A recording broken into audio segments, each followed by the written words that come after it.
I still remember the exact second the room turned against me. The chandelier was throwing little gold flecks across the white tablecloth, the way it always does when Mom lights the good candles. Dad had just carved the turkey, steam curling up like applause. I'd waited all year to say it. Waited until the plates were full, and the wine was breathing and everyone looked happy for once. I lifted my glass, stupidly proud, and let the words slip out soft and hopeful. I did it. I bought a house on the water. Destin. It's mine. I thought the table would erupt in cheers. I thought wrong. Lauren's wineglass stopped halfway to her mouth.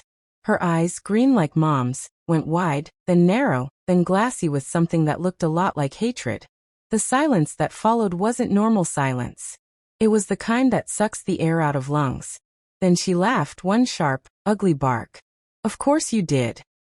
The fork in Dad's hand froze midair. Mom's smile collapsed like a house of cards in a hurricane. And I felt it, right between my ribs, the moment I became the villain in the only story they'd ever really cared about. I'm Elise. 34. No husband. No kids. No safety net. Just a corner office on the 32nd floor, and a set of keys to a place with floor-to-ceiling windows, and the kind of view people kill for. I earned every square inch of it with insomnia, ulcers, and nights I cried in airport bathrooms because another deal fell apart, and I was too broke to fly home for Christmas. Again. But none of that mattered the second Lauren decided my happiness was an attack. She stood up so fast her chair screeched across the hardwood. Do you even hear yourself? Her voice cracked open, raw and shaking. I got served eviction papers yesterday, Elise. Yesterday. And you're sitting here glowing about your beach palace like the rest of us don't exist. Mom reached for her hand, murmuring her name like a prayer. Dad just stared at me with that heavy disappointment. He's perfected over decades, the same look he gave me when I was 12 and came home with straight A's but forgot to take out the trash. I tried to breathe. It's not a palace. It's a condo. And it's the first thing I've ever owned. I thought. You thought about yourself, Lauren cut in. Like always. I laughed. Couldn't help it. The sound came out brittle and foreign. I'm sorry, when exactly was I supposed to think about you? When I was sleeping in my car so I could make the down payment. When I missed Grandma's funeral because the Savannah project would have died without me. When I ate plain oatmeal for dinner for 2 straight years, so I wouldn't have to call home and beg. Mom's lips pressed into a thin, trembling line. This isn't about keeping score, Elise. Isn't it? My voice cracked too, but not with tears, with something hotter. Because I've been keeping score since I was 19 and you told me college was on me. Since I watched Lauren wreck her 3rd job in a year. And you bought her a new car to cheer her up. Since every single time I achieved something you all acted like it was a personal inconvenience. Dad finally spoke, low and tired. Some awareness would have been nice. Awareness. That word lodged in my throat like a bone. I looked at Lauren, really looked at her. 28 years old, cheeks flushed with wine and self-righteousness, wearing the diamond studs Dad bought her after she needed a pick-me-up when her influencer manager gig imploded. She was shaking. Actually shaking. And for one terrifying second I felt guilty. Then I remembered the ramen. The eviction notices I paid myself. The way I once walked 6 miles in heels because I couldn't afford an Uber after a closing ran late. The way no one ever asked if I was okay. Not once. I set my glass down very carefully. I'm happy about this, I said. I'm allowed to be happy. Lauren's laugh was wet this time. Must be nice. The rest of the night blurred. I helped clear. Plates on autopilot. Hands moving while my mind screamed. Mom cornered me by the sink. Voice low so the others wouldn't hear. She's drowning, Elise. Couldn't you have waited to tell us? Waited. I dried a plate so hard I was surprised it didn't shatter. I've been waiting my whole life for you to be proud of me without footnotes. Her eyes filled. We are proud. You're embarrassed, I whispered. Because I did it without needing you. And that makes Lauren's failures look louder. She flinched like I'd slapped her. I left before dessert. Drove to the airport with the windows down and the radio screaming. Tears freezing on my cheeks in the November air. I thought distance would cauterize it. I was wrong. December was a war of attrition. First came the texts. Mom, Lauren's electricity got cut off. She's back home. We can't keep doing this. Dad. She needs a real job. You have openings. Lauren. Guess who's hiring junior project coordinators? Your company. Funny how that works. I ignored them until I couldn't. Then the phone calls. Speakerphone ambushes. Tears. Accusations. The same refrain on loop. Family helps family. I tried reason. She doesn't have the qualifications. Mom. She has potential. I tried honesty. She quits everything the second it's hard. Dad. You never gave her a chance. I tried silence. They filled it with guilt. By January I was a ghost in my own life, sleeping 3 hours a night, living on caffeine and dread. I'd close a multi-million-dollar deal and feel nothing. I'd walk into my empty Dallas penthouse and hear Lauren's voice in my head. Must be nice. Then came the betrayal I never saw coming. I was in a boardroom mid-presentation when my assistant slipped me a note. Urgent call from Halstead and Grove HR. I stepped into the hallway, heart already sprinting. Ms. Carrington? This is Dana in Talent Acquisition. Your sister Lauren applied for our Senior Director of Client Experience role. She listed you as her direct supervisor for the last 3 years and said you'd be thrilled to recommend her. The hallway tilted. Senior. Director. 3 years. Direct supervisor. She'd forged an entire employment history using my name. I saw my career flash before my eyes, every handshake, every late night, every time I'd chosen integrity over the easy way out. All of it balanced on the edge of this lie. I closed my eyes. Dana, I adore my sister, but she has never worked for me or with me. She does not have the experience required for that role, and I cannot recommend her.